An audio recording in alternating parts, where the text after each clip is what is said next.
অথবা পরবর্তীতে ভিডিওতে যদি শুনতে পান, আমার এই আবেদন, আপনারা হিজড়াদেরকে খুঁজে বের করবেন, কর্মসংস্থানের ব্যবস্থা করেন।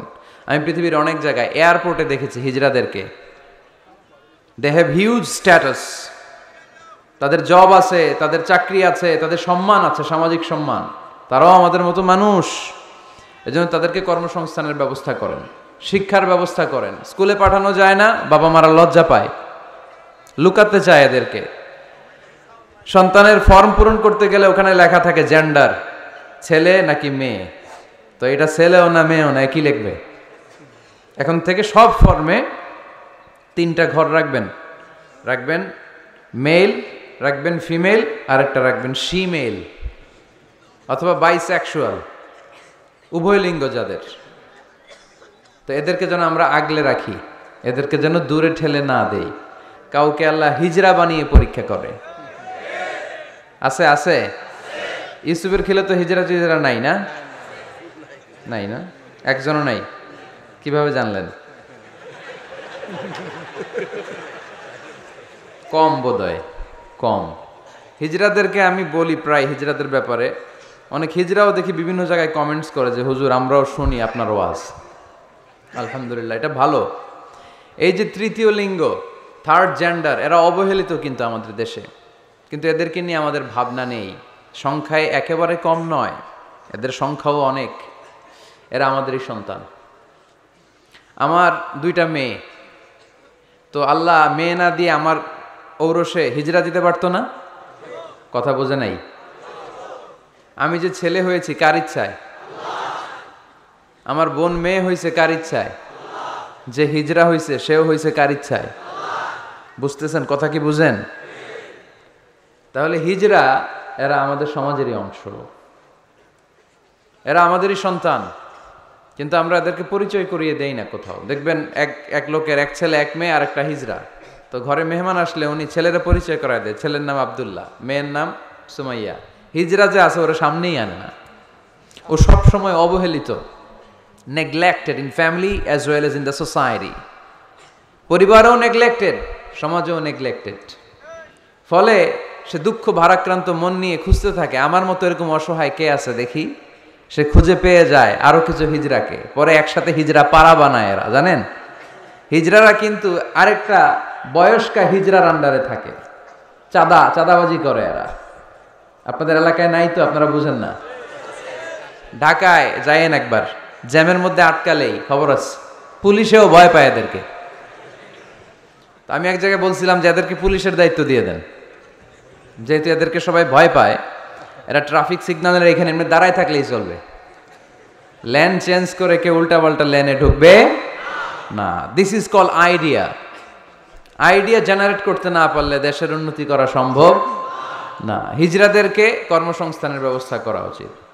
এই এলাকার জনপ্রতিনিধি যদি কেউ থেকে থাকেন, অথবা পরবর্তীতে ভিডিওতে যদি শুনতে পান, আমার এই আবেদন, আপনারা হিজড়াদেরকে খুঁজে বের করবেন, কর্মসংস্থানের ব্যবস্থা করেন। আমি পৃথিবীর অনেক জায়গায় এয়ারপোর্টে দেখেছি হিজড়াদেরকে, দে হ্যাভ হিউজ স্ট্যাটাস, তাদের জব আছে, তাদের চাকরি আছে, তাদের সম্মান আছে, সামাজিক সম্মান, তারাও আমাদের মতো মানুষ। এজন্য তাদেরকে কর্মসংস্থানের ব্যবস্থা করেন, শিক্ষার ব্যবস্থা করেন। স্কুলে পাঠানো যায় না, বাবা মারা লজ্জা পায়, লুকাতে চায় এদেরকে। সন্তানের ফর্ম পূরণ করতে গেলে ওখানে লেখা থাকে জেন্ডার, ছেলে নাকি মেয়ে। তো এটা ছেলেও না মেয়েও না, একই লিখবে। এখন থেকে সব ফর্মে 3টা ঘর রাখবেন মেল, রাখবেন ফিমেল, আর একটা রাখবেন শিমেল অথবা বাইসেক্সুয়াল, উভয় লিঙ্গ যাদের। তো এদেরকে যেন আমরা আগলে রাখি, এদেরকে যেন দূরে ঠেলে না দেই। আল্লাহর হাবিব সাল্লাল্লাহু আলাইহি ওয়াসাল্লাম মানুষকে আগলে রাখতে পছন্দ করতেন, দূরে ঠেলে দিতেন না। আল্লাহ রাসূল সাল্লাল্লাহু আলাইহি ওয়াসাল্লাম মন জয় করার কিছু বাক্য আমাদেরকে শিখিয়েছেন, how to reach in the people's heart, মানুষের হৃদয়ে কি করে পৌঁছতে হয় তিনি শিখালেন। তুমি বলো বাশশিরু, ইয়াসসিরু ওয়ালা তুআসসিরু, বাশশিরু ওয়ালা তুনাফফিরু, সহজ করে উপস্থাপন করো, কঠিন করো না। মানুষকে সুসংবাদ দাও, ভয় দেখিও না। আমরা ভয় দেখাই, আছে না নাই? নতুন একজন কালেমা পড়ে মুসলমান হয়েছে, ওরে শোনাইতে আরম্ভ করছে তোমার নামাজ পড়তে হবে, রোজা রাখতে হবে, জাকাত দিতে হবে, তোমার বউরে পর্দা করাইতে হবে, তুমি এটা করতে পারবা না, ওইটা করতে পারবা না, কারণ ইসলামে এইটা নাই ওইটা নাই। নতুন মুসলিম কয় তাইলে আমিও নাই, তোমাদের ধর্মে আমিও নাই, তো ভয় দেখান কেন? ও যখন কালিমা পড়ে মুসলমান হয়েছে, ওরে বলবেন কিছু বই পড়ো না, এই বইগুলো পড়ো। তারপর আমাদের মসজিদে আইসো মাঝে মাঝে, দেখো কিভাবে কি হয়। ইসলামিক কিছু প্রোগ্রামে নিয়ে যান, মসজিদে নিয়ে যান, জুমার নামাজে দেখো কেমনে পড়ে, কি বলে শোনো। তো এইভাবে গ্রাজুয়ালি মানুষের হৃদয়ে পৌঁছতে হয়। আমরা যেন মানুষকে ঐক্যবদ্ধ করতে পারি, আমরা যেন মানুষকে বিচ্ছিন্ন না করি, আমরা যেন দিনকে কঠিনভাবে উপস্থাপন না করি। আল্লাহ তুমি তৌফিক দাও।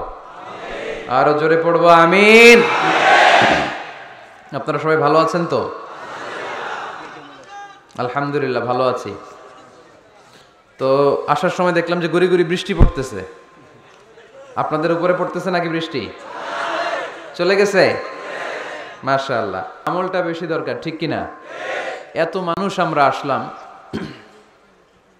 আমরা যদি কিছু নিয়ে যেতে পারি, শিখে যেতে পারি, ওইটাতে লাভ। ফেসবুক লাইভ, এই এলাকার সবচেয়ে বড় মাহফিল, 50 কিলোমিটার জ্যাম, আজহারের ভক্তরা কোপায়া দিছে সব। কি লাভ হয়েছে? কিছু যদি নিয়ে যেতে না পারেন, এজন্য এখনই শুরুতেই নিয়তটা খালেজ করে নেন যে যে কয় মিনিট আমরা কথা শুনবো, আমরা যেন শুধুমাত্র কেবলমাত্র একমাত্র আল্লাহ তাআলার সন্তুষ্টির জন্য শুনতে পারি। আল্লাহ তুমি তৌফিক দান করো। আরো জোরে সবাই পড়বো আমিন। যে পরিমাণে তাফসির মাহফিল হয় এদেশে, ওই পরিমাণে হেদায়েতের ছোঁয়া স্পর্শ দেখা যায় না দেশে। তাফসির মাহফিলও হয়, আবার ক্যাসিনোর ব্যবসাও হয়। তাফসির মাহফিলও হয়, আবার পেঁয়াজের দামও বাড়ে।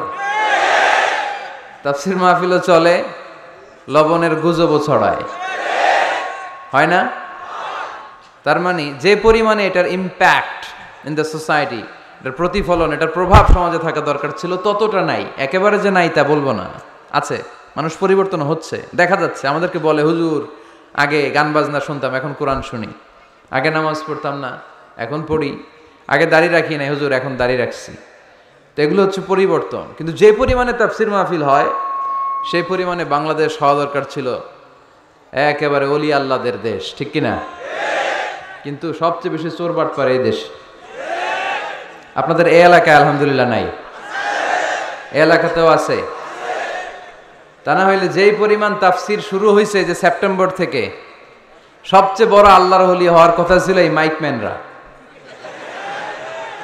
সেপ্টেম্বর থেকে ওদের ব্যবসা আছে না নাই? কিন্তু দেখা যায় অধিকাংশ মাইকম্যান নামাজই পড়ে না।